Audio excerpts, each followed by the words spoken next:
Alright, for this, it's pretty easy. I've got some 1 1/4 inch PVC that I've chopped down to about 1 inch in length, and sadly they're not straight, but it doesn't really matter for this. And I've got a sheet of transparency film. This one has 2 sides because it's made for inkjet. If you get the 2-sided, one side is rough, and you're going to want to make sure that's not the side that the epoxy goes into. So I went ahead and chopped about 2 inches down off of the transparency film. I probably can't see that very well. And then cut that in half. Let's see, what else is needed for this? I've got a hot glue gun that's warming up, and then a waxed paper plate, and that's just to mount this on. And I've got some Scotch tape, and that's to make this part a little easier. So that's all of the non-epoxy and mica powder. So let's go ahead and do this part. This is basically used just to keep the size correct. So what I'm doing is the rough side will be facing the PVC. Just fitting that in there. I'm going to run it about halfway down the length of that film, and then we're going to glue this down. So I'm going to do this towards the bottom end. Is how it'll end up. For the gluing, I'm going to go ahead and pull it up and just glue it down. You can put the PVC all the way down, but then there's a risk of the epoxy actually coming back up into the PVC, and then it's a huge pain to try and separate those.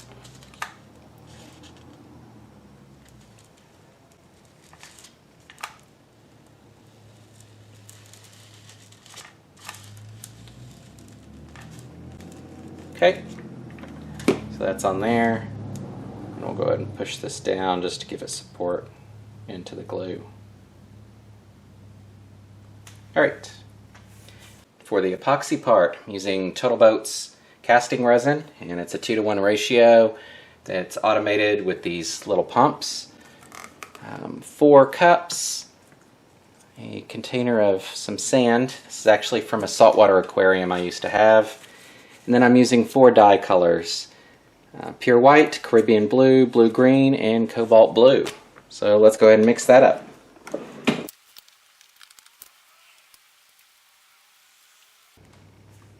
Alright, for the first cast, I've got the epoxy mixed up. I'm just going to add sand to this.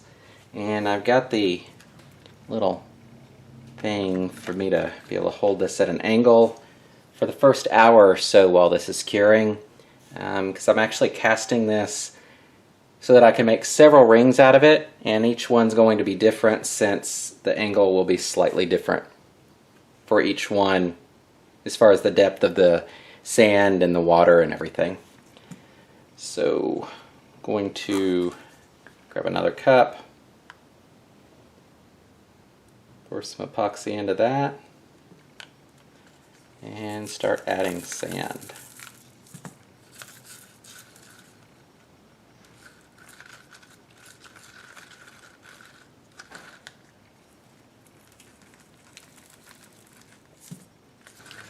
Let's see,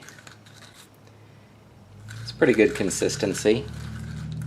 So it's about like that. So let's go ahead and pour that in. I'm going to pour it in straight and then tilt it.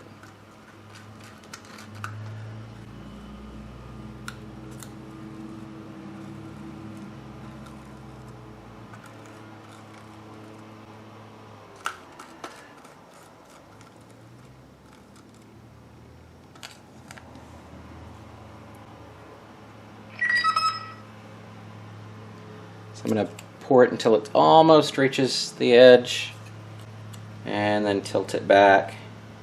See if I can't get it to stay about like that. So all the way back would be almost completely sand, and the front, I'm going to need to prop this up some. Back it up a little. And it's not quite 2/3 all the way at the back, and then just touching on the front. Let that set up for about an hour, and then we'll do the next pour. Alright, that first layer is mostly cured. I mean, it's basically soft. You can still put dents into it. So I'm going to go ahead and go. I did add a little extra sand into it on the surface, but other than that, let's go ahead and go on to the next. So the next, I'm actually going to split into two. I'm going to have a little bit of pure white, and I've got these three colors left: the Caribbean blue, the blue-green, and the cobalt blue. So I'm going to go with the blue-green next. So I'm going to do the white and the blue-green, basically a really thin layer of the white, kind of move that around a little, and then go to the blue-green. So let's go ahead and mix those up.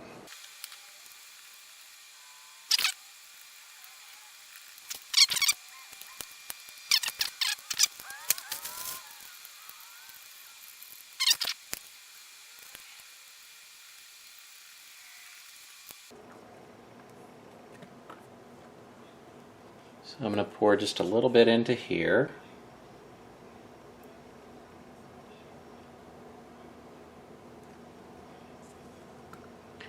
Not sure if I'm going to be able to show that. So it's just a little bit. I'm going to run it around.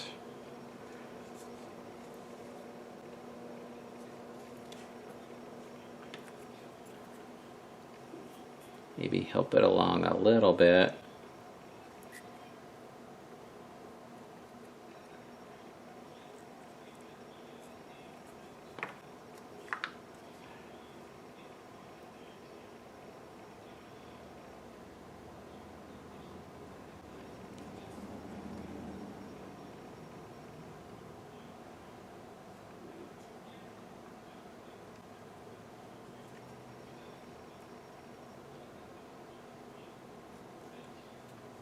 Alright, set that down. And stir this just a little bit again. And I'll go ahead and pour this into, trying not to tilt this too much in the process.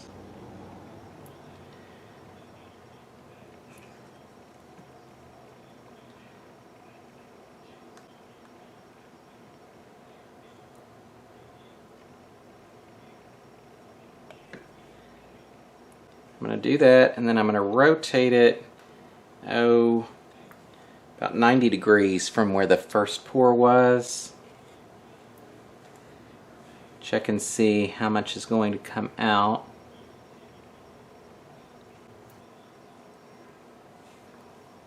Okay, I'm going to go with this height so I can pour a little bit more in.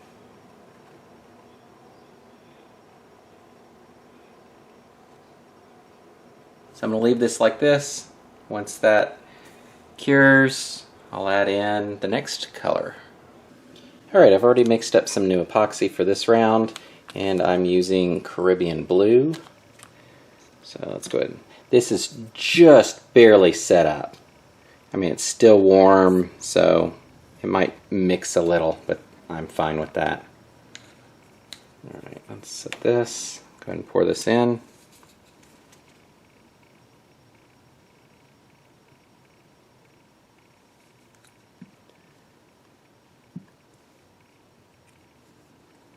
I am coating over some of the previous layers, just rolling it around, just giving it a thin bit. It's probably all going to flow to this next side, but it's worth a shot to see how it's going to work. Alright, so it's not quite going all the way to the end, so I'm going to pour a little more.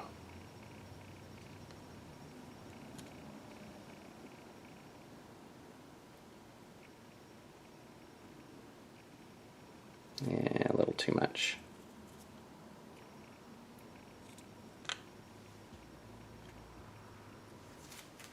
We'll see what it looks like and how much time is left in the day before I do the next color. Alright, so it's in a gel state, which is close enough, and I went ahead and mixed up the next color, which is cobalt blue. So I'm going to go ahead and lift this up and pour it in.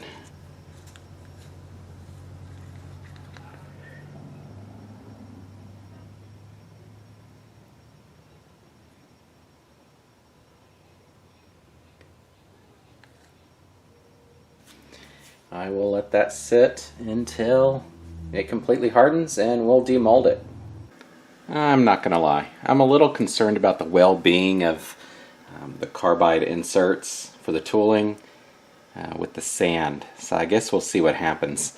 Been trying to decide which side to go from. If I go from this side, the majority of the sand's going to disappear before I ever get the first ring made. And if I start from this side, the majority of what it's going to be is sand. So, kind of torn. I was trying to decide how far I had to chuck this. And, let's see. Yeah, you can see enough. If I go here, then the closest I can get is there. I can try to pull it back a little bit, pull it out further, and see what I can do here.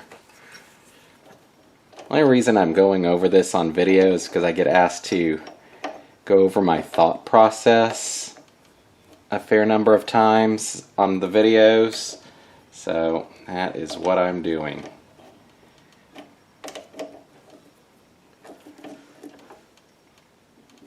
Alright, it's really hard to get just these epoxy bars to actually hold without going all the way in. But I'll give that a try.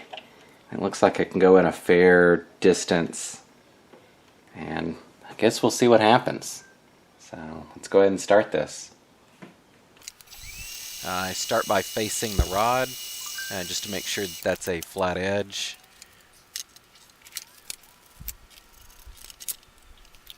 And then I do a center drill to get the center started.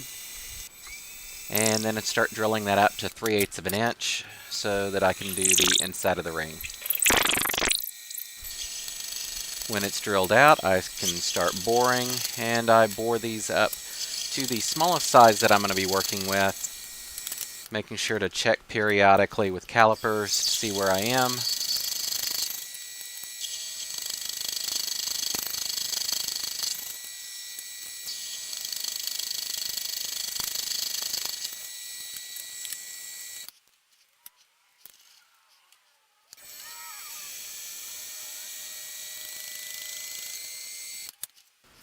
Once I get to the size of the first ring, I can switch over to the parting tool, make that about 8 millimeters or so, and go ahead and part that off. Then I can go back to boring until I get up to the size for the second ring.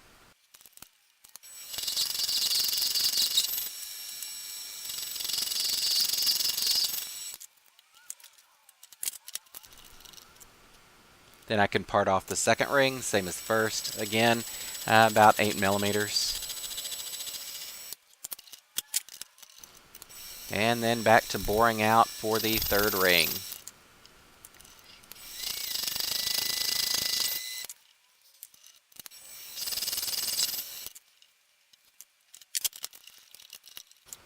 Switch over to the parting tool, part it off at 8 millimeters again. And I've got the 3 rings out of this rod. I grind the rough edge off and go ahead and turn this into a comfort fit band by grinding the edges of the ring down. And then I work up through the sandpaper, and you don't see it, but I started with regular paper at about 240 grit and work up to 15,000, 12,000, 15,000, whatever the top micro mesh grit is. Once the inside is finished, I can start turning down the outside face of the ring until that's completely smooth.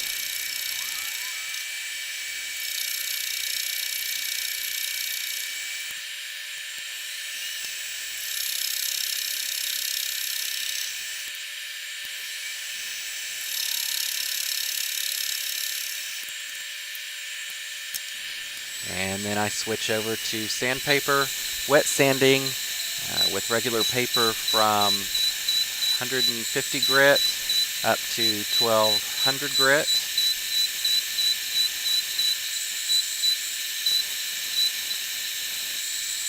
And then stepping up to my friend Micro Mesh from 1500 grit to 12,000 grit. There's no CA needed for this. The epoxy will take a pretty good shine by itself. If you wanted to, you could up it with some CA near the end and then micro mesh that out and have a high gloss finish instead of just a gloss finish.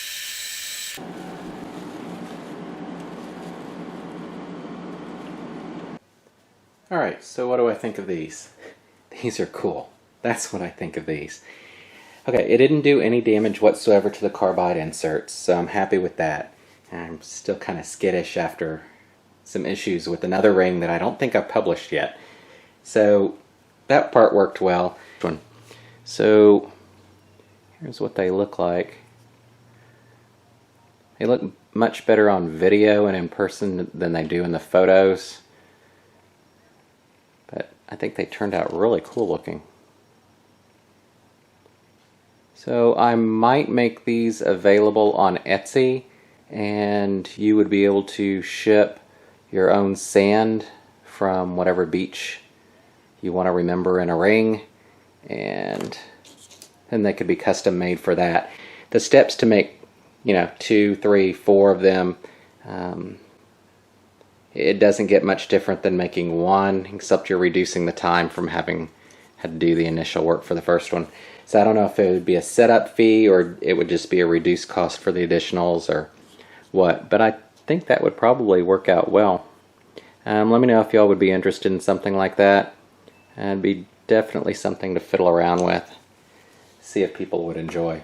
Alright, so that's it, and thanks for watching. If you have any comments, feel free to leave feedback. Thanks a lot.